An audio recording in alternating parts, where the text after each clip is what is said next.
જે કોઈ લોક કદાચ આ શિવ મહાપુરાણની કથા શ્રવણ કરે છે એ તો ધન્ય બને છે, પણ એના થયેલા જે કઈ પાપ છે એ બધા પાપ પણ બળીને ભસ્મ થઈ જાય છે. યે શૃણવંતી મુને શૈવમ પુરાણમ શાસ્ત્ર સંમતમ યે મનુષ્યા મંતવ્યા રુદ્રાએવં ન સંશયઃ. કહે કે જે કોઈ લોક આમ ભગવાન શ્રી શિવ મહાપુરાણની કથાનું શ્રવણ કરે છે, જે આ કથાને ગાય છે, અને જે કોઈ લોક આ શિવ કથાની અંદર થઈ અને શિવમય બને છે, એ કોઈ મનુષ્ય નથી રહેતા, પરંતુ રુદ્રા એવં ન સંશયઃ. એ લોકો બધા ભગવાન રુદ્ર સ્વરૂપ બની જાય છે. મનુષ્યા એવં ન મંતવ્યા, મનુષ્યા ન મંતવ્યા, એને માણસ નહીં સમજવો. કેવો સમજવો? તો કે રુદ્ર એવં ન સંશય, એને તો ભગવાન શિવ સમાન સમજવો.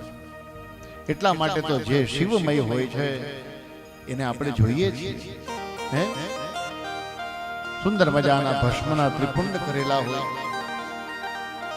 ચંદનના ત્રિપુંડ કરેલા હોય, ગળામાં રુદ્રાક્ષની માળા હોય, હાથમાં રુદ્રાક્ષની માળા હોય, પગમાં રુદ્રાક્ષની માળા હોય. પોતાના સંપૂર્ણ દેહ ઉપર ભગવાન શિવજીને જે પ્રિય છે એવી તમામ વસ્તુઓ એ પોતે રુદ્ર સ્વરૂપ બનવાના પ્રયત્ન કરે છે. આપણને એવું થાય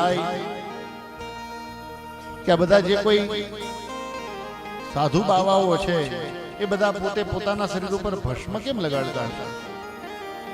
આપણને એમ થાય કે આટલી બધી ગળામાં માળાઓ કેમ પહેરતા હશે? તો એનો જવાબ શિવ મહાપુરાણ આપે છે. કહે કે કોઈ સામાન્ય વ્યક્તિઓ નથી, એ સ્વયં શિવનો જ અવતાર છે. એ સ્વયં શિવ સમાન જ છે.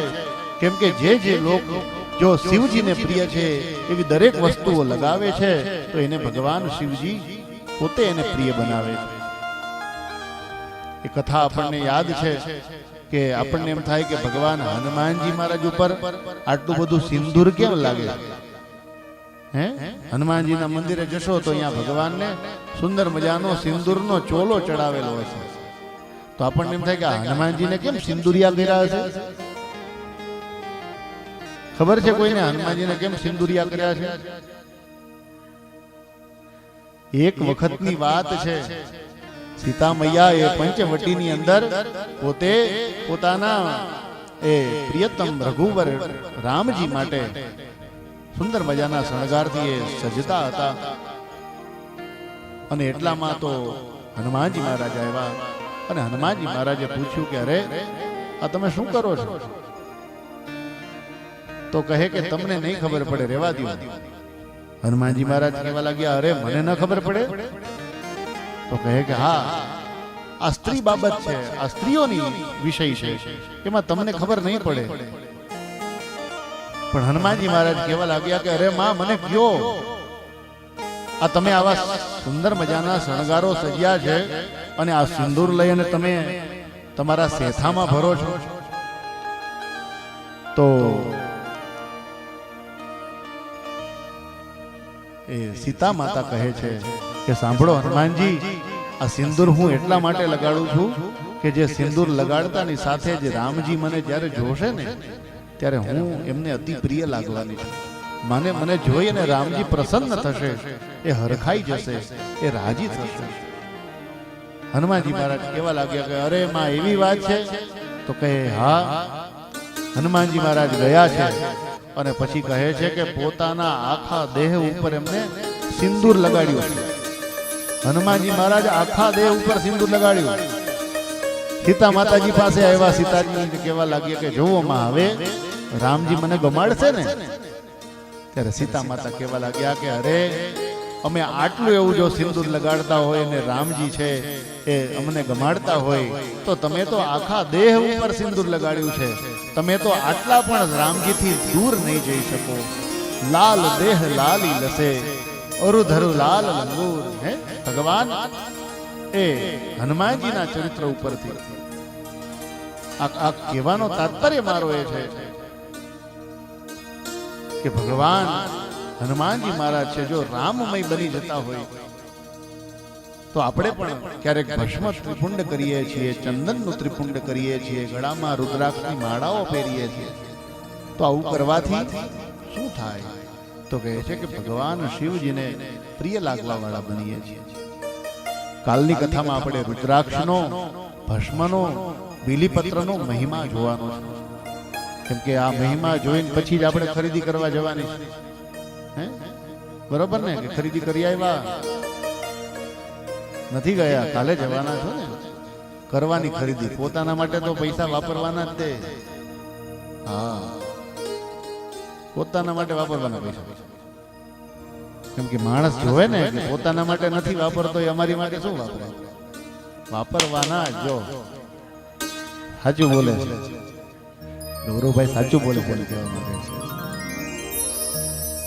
એટલે આવા તો ફટાકડા ફૂટવાના છે. આપણે 50 રાખ્યા છે. કહેવાનો તાત્પર્ય ભગવાન શિવજી ભોળાનાથ, ભગવાનનું ચરિત્ર, ભગવાનનું ગુણાનુવાદ આપણે ગાવાના છીએ, સાંભળવાના છીએ. ભગવાન શિવજીના ચરિત્રને જે ગાય છે, જે સાંભળે છે, એ વ્યક્તિ કેવો હોય છે, કેવો બને છે?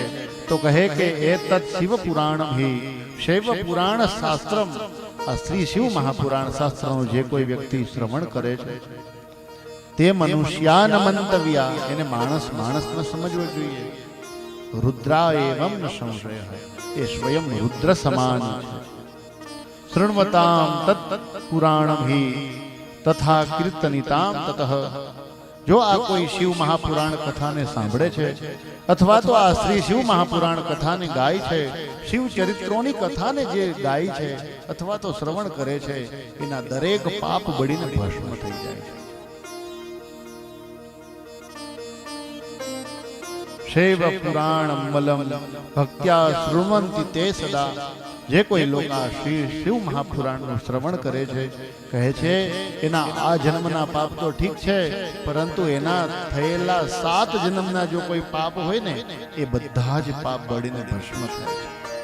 આ શ્રી શિવ મહાપુરાણનો મહિમા એવો છે.